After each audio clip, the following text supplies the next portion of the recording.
Welcome to recipes in my way. உங்கள் எல்லாத்துக்கும் வணக்கம். கிட்டத்தட்ட 2 மாத காலமாக என்னோட உடல்நிலை சரியில்லாதனால வீடியோ போட முடியலை. என்னோட உடல்நிலை சரியாகணுங்கிறதுக்காக அன்போடு பிரார்த்தனை செய்த அன்பு நல்லுள்ளங்களுக்கு என் சார்பாகவும் என் குடும்பத்தின் சார்பாகவும் நன்றியை தெரிவிச்சுக்கிறேன். இன்றைக்கி நம்ம அருமையான சுவையில் சர்க்கரை பொங்கல் தான் செய்ய போகிறோம்.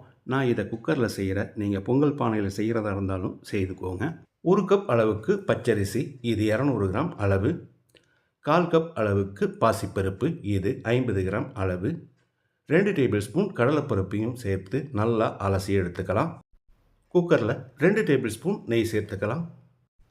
நம்ம கழுவி எடுத்த அரிசியையும் பருப்பையும் இதில் போட்டுடலாம். ஒரு 2 நிமிஷம் அளவான தீயில் இதை வறுத்துக்கலாம்.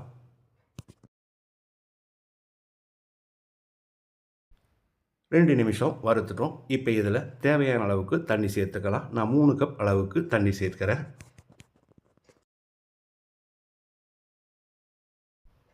ஒன்றரை கப் அளவுக்கு காய்ச்சின பாலையும் ஊற்றிக்கலாம். இப்போ குக்கரை மூடி 4 விசில் விட்டு எடுத்துக்கலாம்.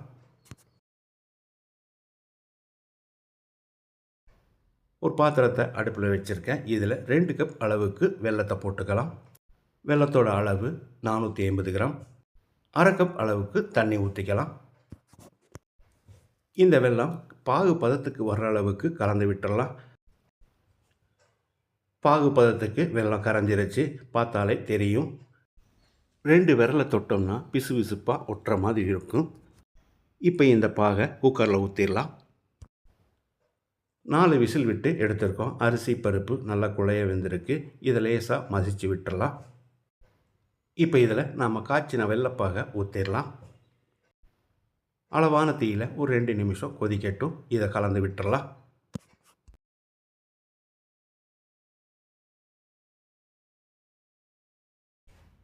மிக்ஸி ஜாரில் ஒரு சின்ன ஏலக்காய் அளவுக்கு ஜாதிக்காயை போட்டுக்கலாம். இது இல்லைன்னா பரவாயில்ல, ஆனால் போட்டால் நல்லாயிருக்கும். 6 ஏலக்காய், 1 டீஸ்பூன் சர்க்கரையும் சேர்த்து பவுடராக அரைச்சி எடுத்துருக்கேன். இதை குக்கரில் போட்டுக்கலாம். கொஞ்சமாக பச்சைக்கல் பூரம் சேர்த்துக்கலாம். இது பார்த்தீங்கன்னா ஒரு மிளகு சைஸுக்கு தான் இருக்கும், அதிகமாக சேர்த்துடாதீங்க. பச்சைக்கல் பூரத்தை பொடிச்சு போட்ட பிறகு நல்லா கலந்து விட்டுடலாம். ஏலக்காய் பொடி, பச்சைக்கல் பூரம் இது எல்லாமே கடைசியில் தான் சேர்க்கணும், முதல்லையே சேர்த்துடாதீங்க. ஒரு பிஞ்ச் அளவுக்கு உப்பு சேர்த்து கலந்து விட்டுடலாம். உப்பு சேர்க்கிறதால நம்ம சாப்பிடும்போது திகட்டாத அளவுக்கு இருக்கும். தாளிப்பு கரண்டியில் 100 மில்லி அளவுக்கு நெய் சேர்த்துருக்கேன். இதில் 1/2 கப் அளவுக்கு சின்ன சின்ன துண்டுகளாக நறுக்கின தேங்காய் லேசாக செவக்கிற அளவுக்கு வதங்கட்டும். தேங்காய் சேர்க்கிறதால சாப்பிடும்போது நல்லா டேஸ்ட்டாக இருக்கும். தேங்காய் லேசாக செவந்த பிறகு முந்திரி சேர்த்துக்கலாம். நீங்கள் தேவையான அளவுக்கு சேர்த்துக்கோங்க. நான் ஒரு 1/4 கப் அளவுக்கு முந்திரி சேர்க்கிறேன். முந்திரியும் நல்லா செவக்கிற அளவுக்கு வறுபடட்டும்.